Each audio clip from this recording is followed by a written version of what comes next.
In the opening scene, a haunting image unfolds. A young girl, drenched in blood, finds herself amidst a farmyard chaos.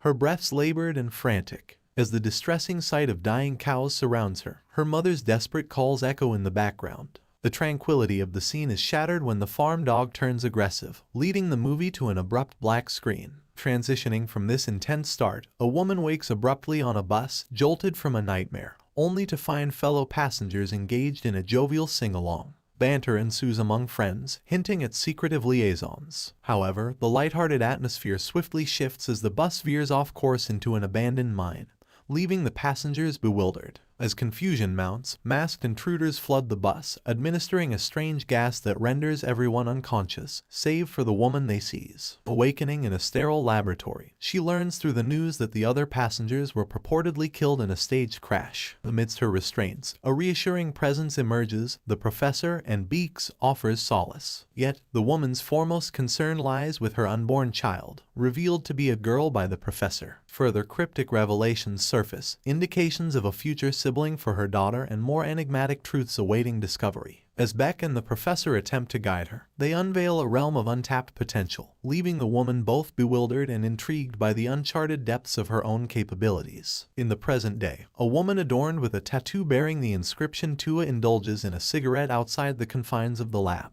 Her presence amongst subordinates swiftly turns grim as they mercilessly eliminate experimental subjects within. Amid this brutality, the sole survivor emerges, Aquan, breaking free from her restraints and navigating the carnage. The desolate lab sits isolated in the midst of an expansive snowy terrain, painting a picture of isolation. As Aquan, now on the move, ventures away, an unsettling transformation occurs.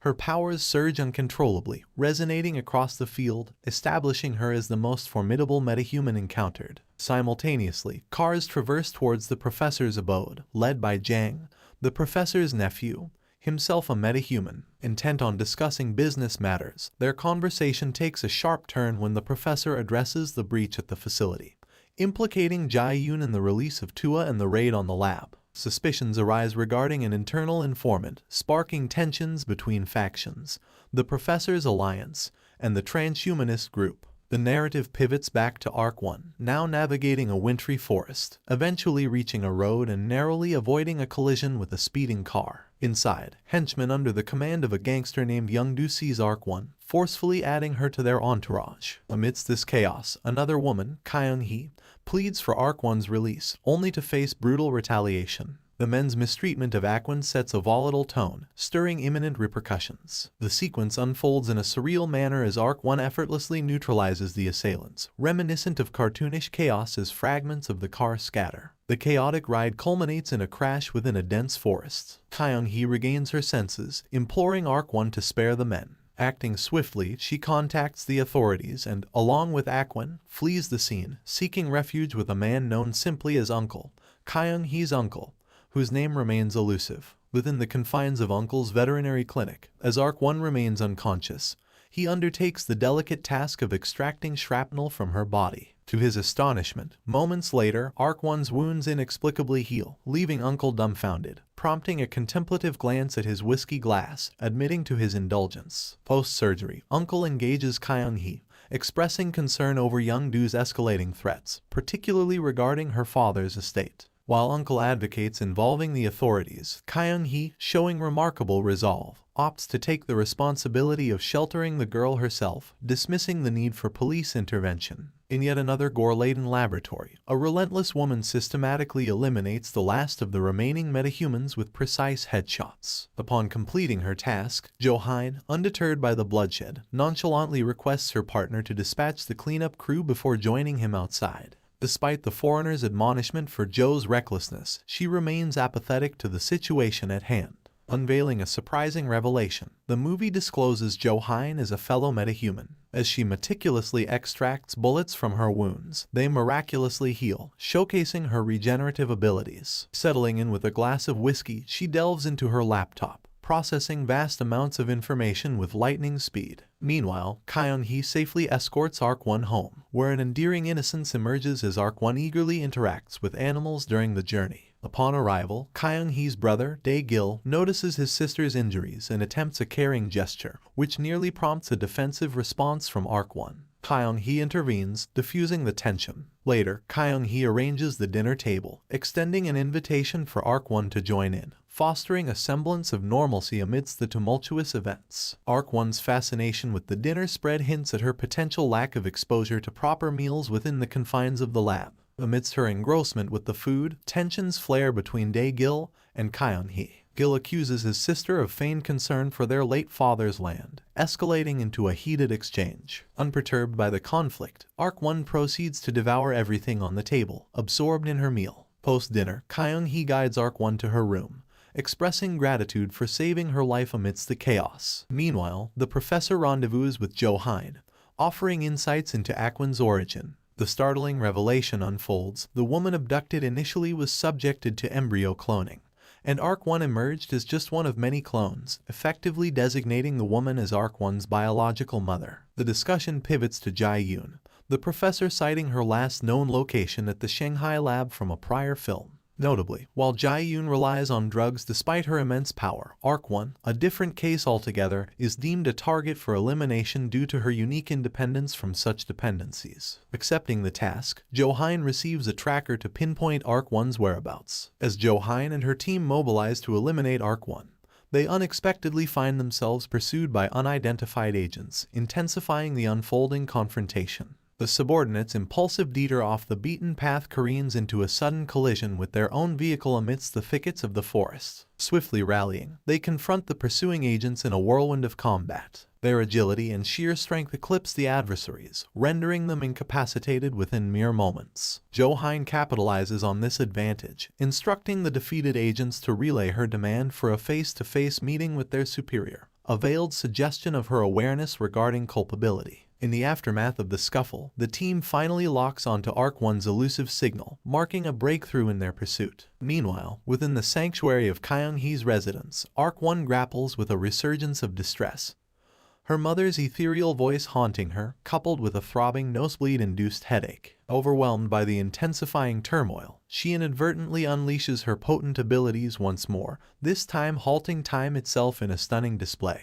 Emerging from this disorienting trance, she peers through the window, greeted by the sight of approaching vehicles converging on Kyung-hee's abode. The arrival of Young-do himself signals the ominous realization of his threats, his displeasure evident at Ark-1's actions against his men. Despite a valiant effort by Dae-gil and Kyung-hee, they soon find themselves grappling with Young-do's formidable forces, teetering precariously on the brink of their mercy. The startling revelation unravels: the menacing Young-do is, in fact, their uncle, driven by an unrelenting desire to seize control of their late father's coveted land. Kyung-hee, seething with fury at this revelation, confronts Young-do, accusing him of her father's demise. Enraged, he orders his henchmen to physically assault her, intensifying the already dire situation. As the brutal onslaught ensues on the siblings, a figure emerges on the rooftop, catching everyone off guard. Ark-1 joins the fray, leaping into action and disrupting the assault. With a swift, powerful punch, she sends one of Young-do's men hurtling through the air, initiating a domino effect. In a rapid succession of strikes, she turns the tide, leaving the once formidable gangster cowering at her feet. Kyung-hee, seizing the moment, commands Young-do to never set foot on their premises again.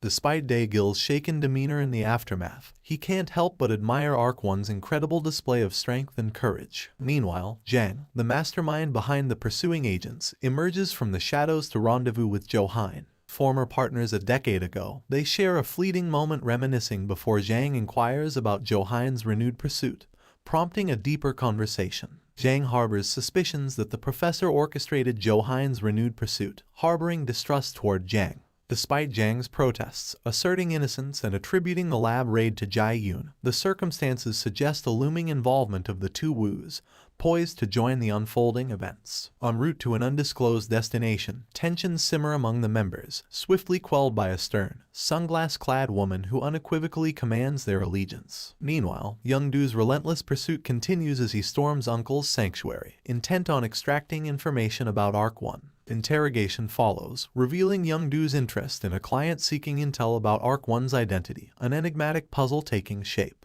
On a lighter note, amidst the tumultuous events, Dae-gil opts for a lighter diversion, sharing videos of mukbang YouTubers with Ark-1 on his phone, a momentary respite from the escalating turmoil. The prospect of capitalizing on Arc 1's powers for profit doesn't resonate with her. Instead, she's engrossed in the grocery store's offerings. Unrestrained, she samples everything available, enjoying the free samples while Dae-gil attempts to rein in the chaos. Meanwhile, Kyung-hee slips away to aid Uncle, who advises her to release Arc 1 and suggests conceding the land to Young-do before further harm befalls them. Disheartened, Kyung-hee retreats to her car, where she's joined by Jo-hein and her subordinate. Jo-hein showcases a video to Kyung-hee, revealing Arc 1's lethal capabilities against soldiers, coercing Kyung-hee into compliance to save her brother. Simultaneously, Young-do confronts the client seeking Arc 1's information, the enigmatic and lethal Woos, who have already neutralized his henchmen. At the farm, a bond blossoms between Arc 1 and Dae-gil, with Gil developing feelings for her. Trusting him, Arc 1 demonstrates her powers as they sit beneath a starry sky.